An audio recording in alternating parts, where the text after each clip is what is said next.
Hi, this is Stephanie Hansen with the Makers of Minnesota, and I am going to help you with your strategy for your business in 2021. Are you dreading social media and not sure when you should be posting on Facebook or Instagram?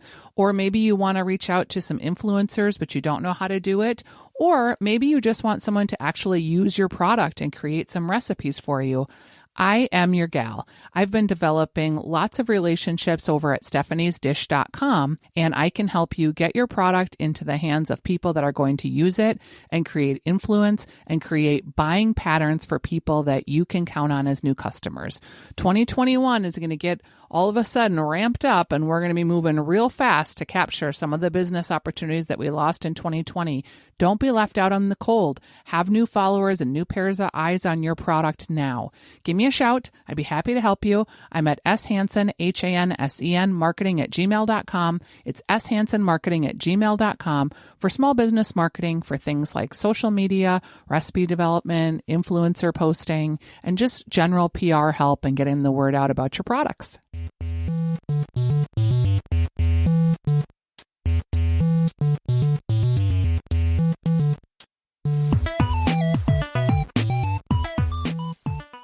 Hello, everybody, and welcome to the Makers of Minnesota, where we talk to cool people doing cool things. And I am here today with a personal friend, and I'm excited to interview him to talk about his business. I'm here with Jason Matheson, and we are talking about Betty and Earls Biscuits. Welcome, Jason. Hi, sweetie. It is really fun to talk to you because we obviously talk on the radio and we talk on TV about lots of stuff that everybody else is doing, but we don't get a chance to really hear about your business side of your life. And it's really exciting. How old is Betty and Earls?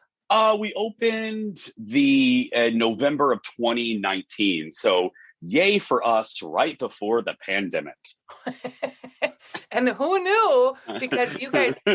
You had a really great opening from what I recall, and people were really excited about Betty and Earls, and these are biscuits. And can you tell us sort of about the biscuits and why you decided to start this company? Yeah, well, the biscuits are my papa and grandma's, or really my papa Earls recipe. That's on my dad's side of the family. They're Southern, thus the reason I refer to him as papa. They lived and grew up. Well, I think Earl was born in Alabama. I always get this wrong, but he was born in Alabama, but spent a big chunk of his time in Tennessee and Kentucky. And it was there where he met my grandma Betty, and her kin, her aunts taught Earl how to make these biscuits. You know, all good Southern women, most Southern women know how to make a biscuit, and taught Earl. And he perfected it over the years. And, you know, fast forwarding a bit, I was born. I have several uncles, and it became a tradition for us in our family. There wasn't really a weekend that sticks in my memory still that didn't include getting a phone call from Papa telling my mom to come on down. We lived about 2 miles up the road, as we say in Indiana, and come on up. They're almost ready. I can kind of hear them. And we would go, and there would be the biscuits and gravy. And it was unbelievable. I mean, my childhood memories, like a lot of ours, are connected with food, whether it's Papa Earl or my mom's mom, who I watched my favorite show Dallas with. It's an 8 Long John Silver's. It's all food related. But anyway, so I sadly lost him in 2003, and I lost both of them actually within 2 months of each other. And I got his cookware because I was the grandchild. The other grandchildren really didn't take an interest in the baking. I did. I watched them and helped them over the years. So that was 2003. So over the years, I doodled with them. You know, I would make them every so often. But really, it was about 6 years ago, that my best friend Jen and I started talking about this because I made them for her. And she, you know, Jen is in the restaurant business. And she was like, Jace, these, there's something different about these. And, you know how ideas are, Steph. You talk about it, and then you drink a little bit more, and then, and then you drink a little bit more, and then, you stop talking about it. And it was August of 2019 when an opportunity came up from Rosedale Rosedale Center. And Jen, I'll never forget this as long as I live. Jen, we were up at the cabin, my husband's family cabin, where that's mainly the test kitchen. That was the test kitchen. Jen looked at me and she goes, yeah. So, Betty and Earls? And I said, yeah. She was, well, I think we need to do it. And I said, okay. And she was, and I think we need to do it by November. And I went, what? And there we go. There's kind of a quick, abridged version of how it was birthed. So Rosedale comes to you and says they want you to do Betty and Earls. And you know that you and Jen have this idea and you're friends. What is that like to start a business with your friend? And were you worried? Like some friends have falling outs over this stuff, You know what? I appreciate the question. I was not real concerned with Jen. We're personality wise, we have some things in common, but just like in my marriage, my strengths, my weaknesses are very much her strengths. Not so much the other way around, and that's a compliment to Jen. I knew she could do it. She's owned a restaurant before, highly successful. She's in the restaurant business. I've always respected her. Her judgment is always, in my opinion, I'm a little biased, but spot on. And, one of my favorite phrases that I quote her is, do one thing and do it really well. When she would see a troubled restaurant, you could usually boil it down to the restaurant not doing that.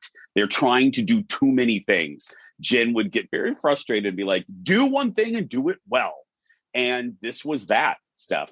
This was the hello, Biscuits. So no, I wasn't afraid because I knew she would have my back.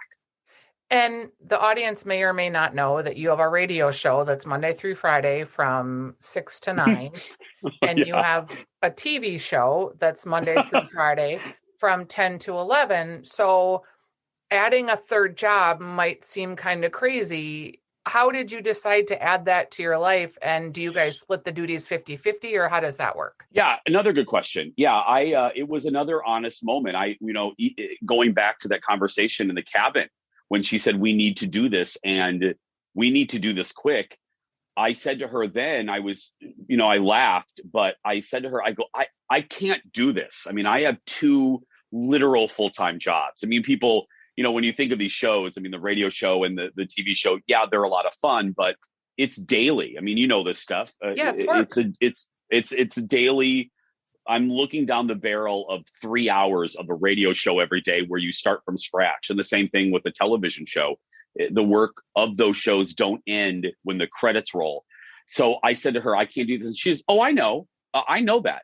But we're going to put a structure in place. We're going to put people in place where, so I'm not, Steph, you'll know better than I, a working owner. Is that the term? I'm not so much a working owner at all. So quite honestly, the division of labor, she does most of, if not all, the business aspect. I am there really as the cheerleader, kind of the brand ambassador. That's really dramatic.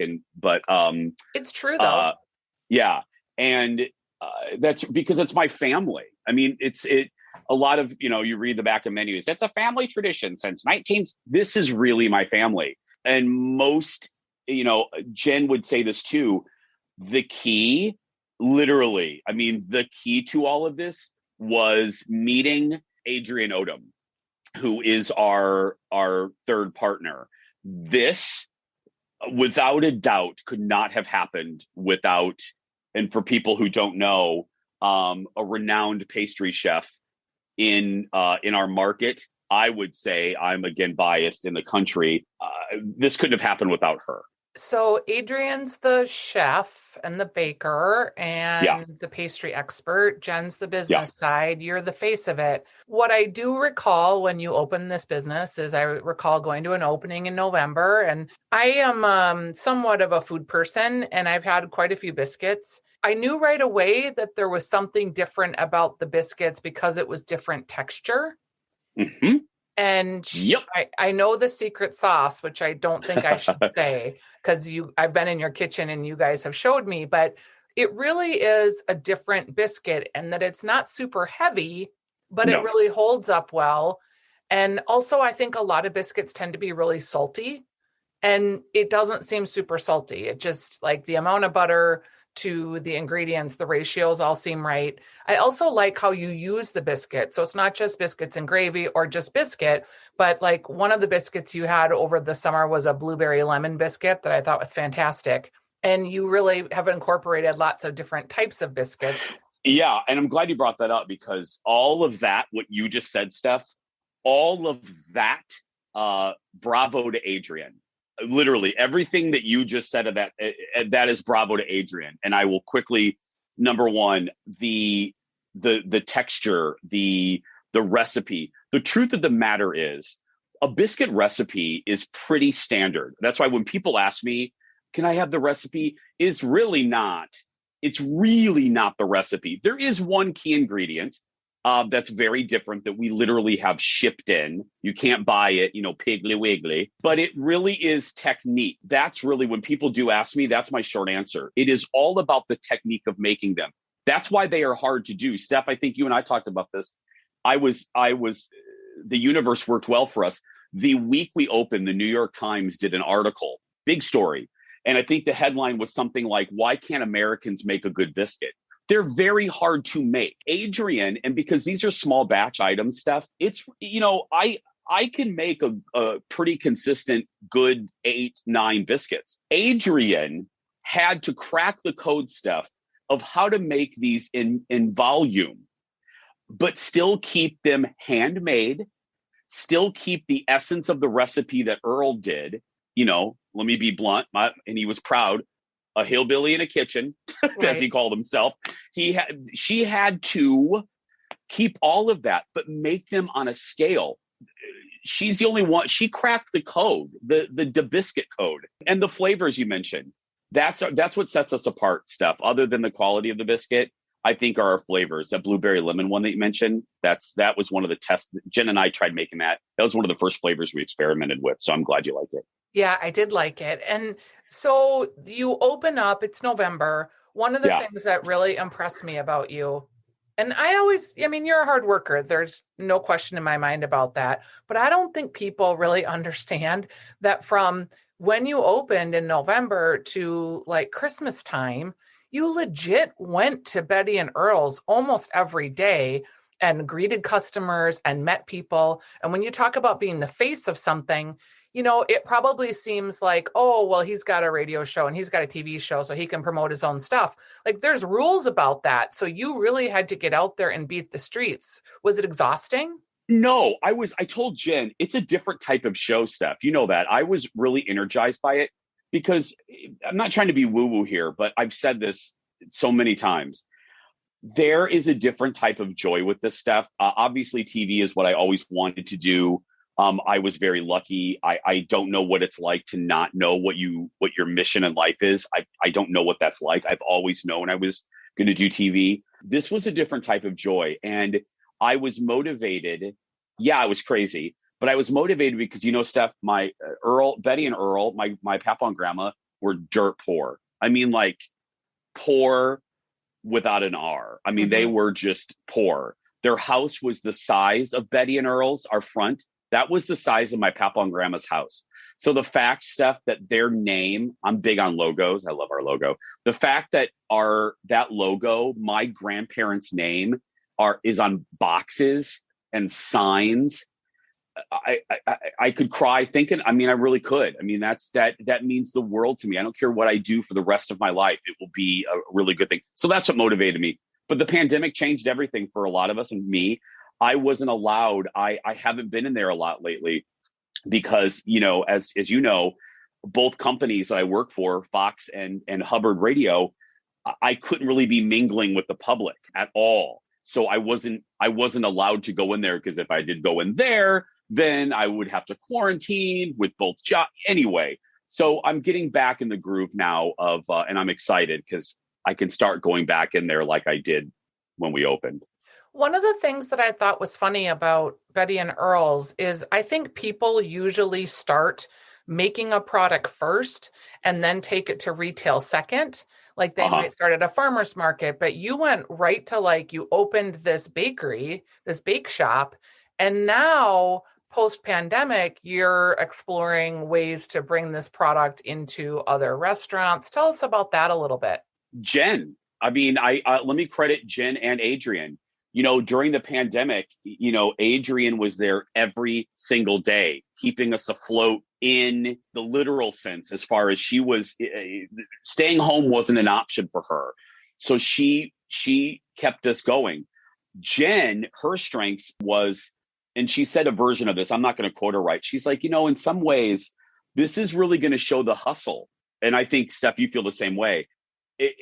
This is really going to show us the hustle of some owners, you know, and who's going to evolve through this and evolve successfully. And in a way, Steph, I don't ever want to say there was anything positive about the last 16 months. Heaven no. But it did force us, Steph, to even work harder, because we had to. I remember watching the press conference from the governor where we were going to be shut down the next day. And true story, Steph, Jen, Adrian, and I were sitting in the booth at Potluck in Rosedale. And Jen goes, we got to get these out. We got to get these into the hands of people, however we can. And that's how we came up with the Biscuit Love Tour. Adrian worked her Earls off every weekend, baking hundreds of biscuits. We had people pre-order them. And then Jen and I got in a car, loaded them into 2 cars, and hung out in parking lots for most weekends in the first 3 or 4 months of the pandemic. But Steph, you know what that did for us? That got our biscuits into the hands of people who would normally either A, not even know who I am, or B, wouldn't go to Rosedale. Right. It actually helped us. Steph.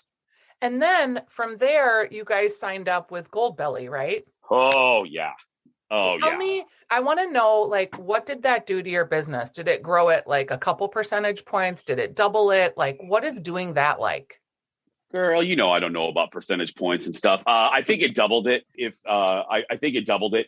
Look, I can tell you this. It has done wonders for us. Again, on a much bigger scale, how the Biscuit Love Tour got our biscuits in the hands of people around the metro.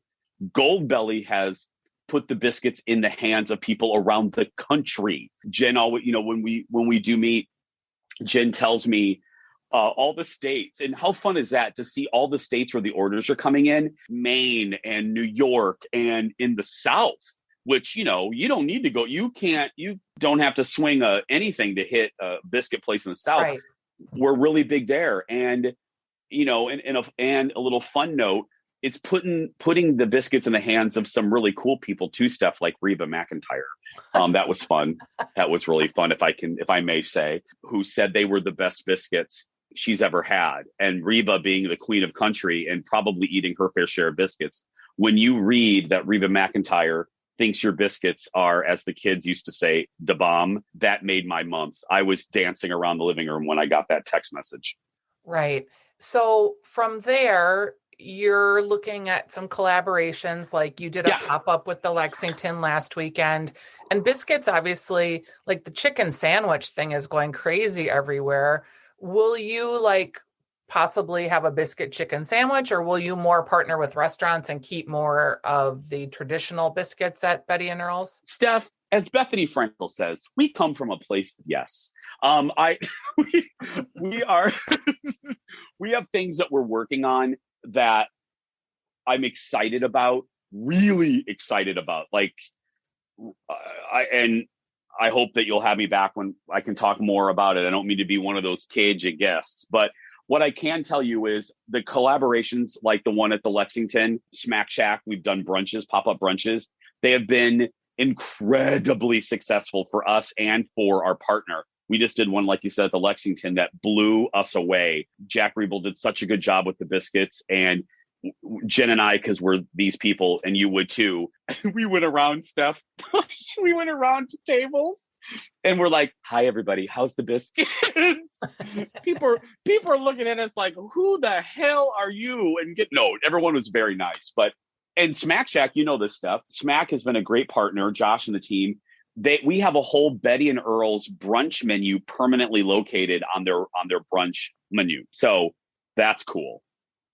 It is cool. And I wonder, like, is grocery something that's on your agenda? Because with the pandemic, we saw the rise of grocery numbers, like grocery stores had increased their sales 10, 20, 30%.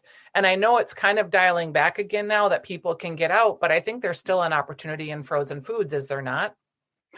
There is. So Lunds and Byerly's, Mr. Lunds and Byerly, if you would like to call me, my phone number is 612. I'm just joking. But no, yeah, absolutely. Because we have found out, Steph, again, through the pandemic, the frozen, our frozen biscuits, which are still handmade and frozen really quickly, they bake up. Now, this sounds like I'm doing an infomercial with Suzanne Summers, but they really do bake up as beautifully as if I made them in my kitchen or Adrian made them fresh. I was Right. amazed. I was worried about that. So heck yeah. I mean, I would really love to partner. We would really love to partner with a local brand like a Lunds or Byerly's. That would be great. I would, yeah, Yeah, it's love that. and there's two ways that that can happen usually, right? So sometimes people will buy your product and co-pack it and brand it themselves. Other times they will bring your product in the freezer section. But what's interesting about this is they're so distinct businesses that are so different, right? So running a restaurant is real different, or a bake shop, than, communicating with frozen food buyers and producing them, or like doing co-packing. It's all just Yeah. very distinct businesses that you have to learn. It's not seamless like people would think. No. And again, it's an area where, thank goodness, I have Adrian and Jen on this side of it. Cause yeah, girl, please. I talk about Beyonce for a living, so I wouldn't know where to, I wouldn't know where to start. But no, I think there are what's exciting stuff is there's so many opportunities with these. Biscuits are real, they're growing, they're real hot. And I'm real confident that ours are the best. I mean, they really are. There is a difference with ours. And so anyone that tries them, I'm confident they'll be like, okay, let's do something. So that's really exciting to me. One thing that's kind of funny that people, I don't know, maybe people know this, but the media life is sort of a short-lived life, right? Any day we could get fired, any day our shows could get canceled. Like, you just have no idea. And there's literally zero job security in any of Yep. that. So what I like about this is I feel like you're just at the super beginning stages of what could really be a very big business. Yeah. You know what? And I've never said this. This isn't some big dramatic thing, but I haven't said this really publicly. I have really, I'm approaching 50. I'm 40, eventually. And I have really thought long and hard now that I will, one of the shows will probably go away sooner rather than later. I mean, not tomorrow, but I can see maybe taking the TV show to like year 10. We're in, season 6, and kind of wrapping one up and really using, and Betty and Earls kind of being that, retirement thing stuff. I mean, just Yep. kind of not really passive income. There's nothing passive about this business, but that's kind of what I would love to see happen, because and that's not by accident, because as you said, media is so fickle. They love you one day, and so you do got to protect yourself. But yeah, absolutely, on a personal level, that's how I see this. But yet, and exciting at the same time. Okay, this is kind of a personal question, so gird your loins. Oh Lord. Do you like get a check like every 2 weeks from Betty and Earls, or do you reinvest the profits back into the company, or do you at the end of the year take out what's ever left over? God, I love you. Well, these are business questions. Reinvest. I mean, yeah, believe me, I haven't seen. No, I mean, reinvest. We're a new business. You know this. It takes a long time for anything like that to happen. So no, everything's been reinvested because, the pandemic. And I don't mean to keep using that as a reason or excuse, but that has forced us to zig and zag and zig again and zag.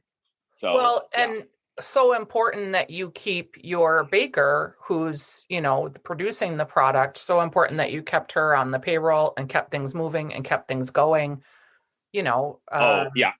when no Adrian one, and the team. Yeah. The entire baking team. I mean, Adrian and the team, literally, Steph, my goodness, they have kept us quite literally our doors open, and they're amazing, and they're proud of the product, and they should be. I mean, they're just a great team. We're so freaking lucky. You have a podcast too about Disney World, and I always think Yeah. like, wouldn't it be great if you had like a Betty and Earls like biscuit stand or a biscuit restaurant in Disney?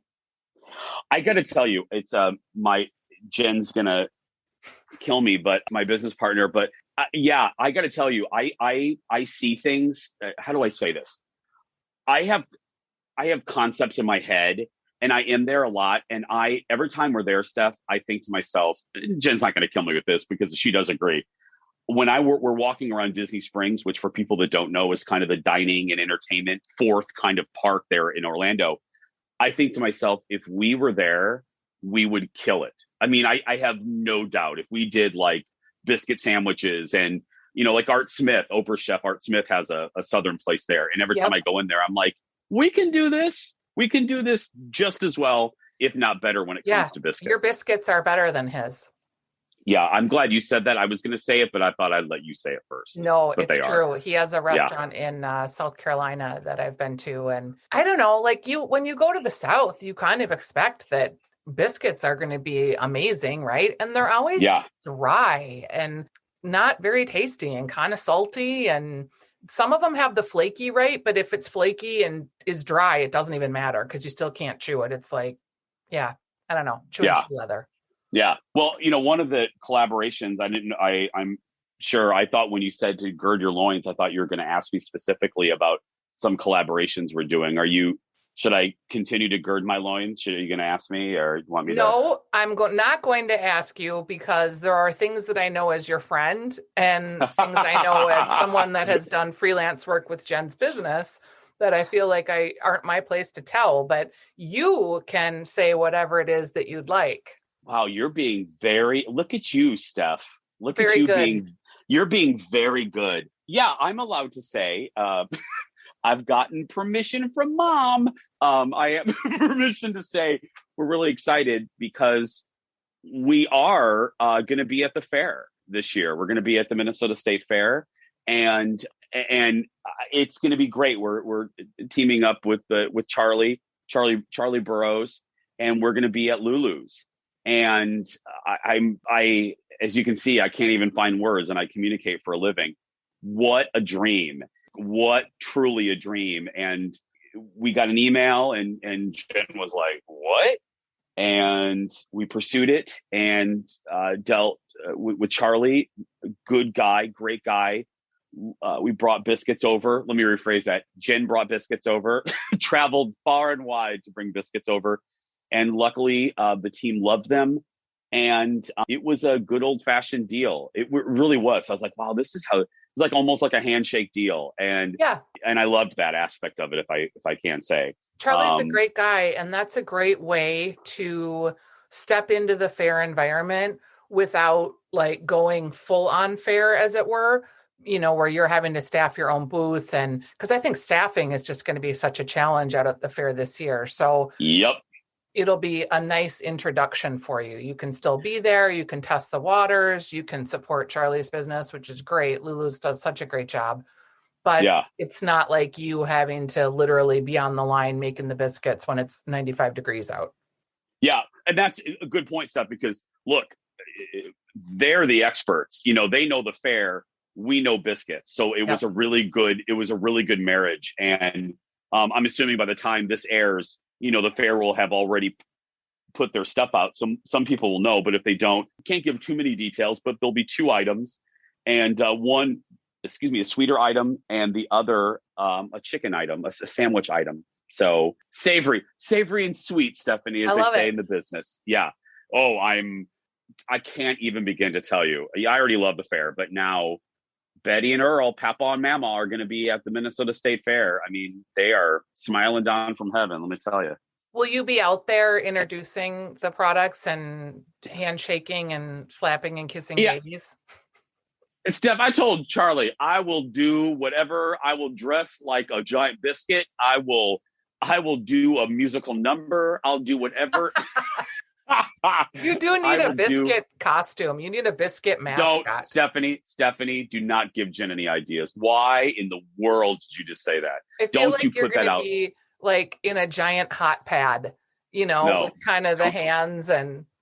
Steph, now you're just causing me grief. You're just causing me grief. But no, all kidding aside, I'm out there anyway for both shows. So you will see me at Lulu's. Probably too much. The Lulu's people will probably want me to leave it. He's here again. Why is this gay guy out here again with this? Did he buy Lulu's? Does he own this place? What's happening? Well, congratulations to you. That's a big announcement. And I have enjoyed hearing more about Betty and Earls and just about the side of you that I don't think people see so much. Can I ask a personal question before we wrap up here? Why do you think, anything. Well, why do you you're literally one of the most ambitious people I know. Why are you like that? Where did that come from? I think it's because, well, I think it comes from my mom. My mom owned her own business. Okay. So I saw that. I saw what owning your own business can do for your self-esteem. And I severely lacked self-esteem, present tense. I'm very insecure. So I saw that my mom got a sense of identity and independence from my dad from owning her own business. I didn't even know that I was ingesting that. So I think that's where it comes from. So that, and I think the ambition comes from doing things that I love. It really does. It sounds woo-woo, but like I said, I'm lucky. I always knew I would do TV. So that wasn't a hard decision. So I'm motivated because it's what I'm supposed to be doing. And with the Biscuits, I'm motivated by the fact that they're really good. Every time Jen and I go to these collaboration stuff, this sounds a little, I don't mean this to sound as conceited as it's going to come out, but we sit there and we try all the stuff. And Jen and I always look at each other. We go like this. Damn, these are good. These are just really good biscuits. We do every time. It's like, God, Adrian and the team, these are just day in and day out. They're just really good. It's like, yeah, but they are. So I'm motivated by that. But it's an easy product to love. It's funny to hear you say that you lack self-esteem and that you're insecure because you are in a very forward-facing job in terms of being on the radio and in terms of being on television. A lot of it's unscripted. And also being the face of something as this biscuit, it must hurt your feelings if someone doesn't love what you're doing. It does. But, it actually makes a lot of sense if you think about it, Steph, because just like comedians, stand-up comedians, you do the jobs that I have to get validation from people. It's not healthy. I mean, my therapist, it's not, and I don't need it as much anymore. Thank goodness. I don't need strangers to, right. I don't need strangers to kind of qualify my worth anymore as much as I used to. But that's the whole reason I got into it. One of the reasons was I didn't have any friends. So I got a lot of self-worth and self-identity from the jobs. But yeah, especially because the Biscuits, if people don't like them, Steph, when I read the comments, and I try not to, I keep away from that now. But when I do, it's doubly personal. It's my business and it's my family stuff. It's like I almost take it like they're talking about Betty and Earl themselves. So that's why # don't read the comments. Yeah, I'm glad that you're learning that. Someone in the radio business told me that a little too late in the start of my career. And it took me a long time to actually take it to heart and because you can't read the comments and then do what you do because it impacts what you say. You're always trying to couch something. You're not honest. And I'm not for everyone. I mean, let's just be honest. Nor am I. And yet I'm very uninteresting if I am not just saying it like it is as it occurs to me in that moment and I'm self-filtering or self-editing. Yeah. Nobody wants to hear that. It's not very fun. No. And I found myself doing that, Steph. Like a few years ago, there was an uptick in homophobic email sent to me. And I remember it was a really hard period for me. And I remember catching myself editing myself and editing the show to appease, this random person and that random person. I thought, no. This is not a broadcast. I'm I'm molding the show to fit, Phil in New Brighton and Sally and Anoka. I'm like, no, that's not a show. I'm going to do the show the way that I think the show should be done. I will accept constructive criticism and feedback, but I'm not going to tailor the broadcast to the whims of somebody that could be in a bad mood and are just taking that bad mood out on my broadcast. Right. So that was a valuable lesson too. And the same with biscuits, the same with the biscuits. Food is subjective, that stuff. I mean, so if someone doesn't like it, there's just a lot of people that don't like biscuits. I've learned that. So I don't really take, And I also get confidence from the fact that I know they're good. So if someone doesn't like them, I'm like, oh, okay, maybe they just don't like biscuits. Yeah. But I know I stand tall in the fact that they're good and it's family. It's a legacy. It really is. It's a big word, but it is. It's my papa and grandma. So. Well, it's great to talk to you and learn more about Betty and Earls. Congratulations to you. Congratulations to Adrian, to Jennifer, Luke. You guys are doing a great job at putting this business together. And, the pandemic, we learned a lot of things from it. I think in some, it wasn't great that it happened, but I think a lot of entrepreneurs learned a lot about themselves. I think they had a lot of tenacity and found new channels of revenue. You'd have never probably done Goldbelly without the pandemic. No, I mean, probably, who knows? Jen is so motivated. She probably would have, but you're right. We wouldn't have made a lot of moves, but thank you. I want to end by saying, thanks to you. You and I are real friends and you're on my show, but I got to tell you, it really, and I mean this, I'm not trying to be goofy or overly sentimental.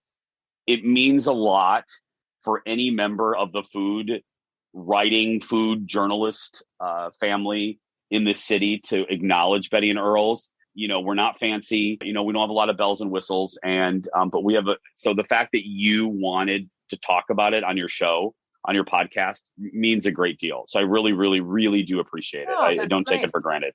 Yeah. Well, and the gravy, we didn't even talk about your delicious gravy. And that's Adrian. Yeah. That's Adrian. That sausage and biscuits is the bomb too. So if anyone's listening, get to Potluck in Rosedale and get to Betty and Earls, which is inside Potluck in Rosedale. And you can also order on Goldbelly and cross your fingers that you'll get an opportunity to meet Jace at the state fair. You can find me at the Lulu's booth. You know where I'm going to be? I'm going to be at the bar at Lulu's watching you, drinking some kind of weird pickle beer and waiting for my biscuit chicken sandwich is what I'm going to be doing. I'm going to go back and forth between the fair stuff and hanging out outside various Lunds and Byerly's until they let me in with my frozen biscuits. I think that's Trey Lund. If you're listening or if anyone knows him, come on, get on the horn. And how about those Kowalskis too? Yes. And Cub Foods. And where else? Trader Anywhere. Joe's, Aldi. We can get going everywhere. All right. Betty and Earls, thanks for joining me, Jace. Bye. Bye, sweetie.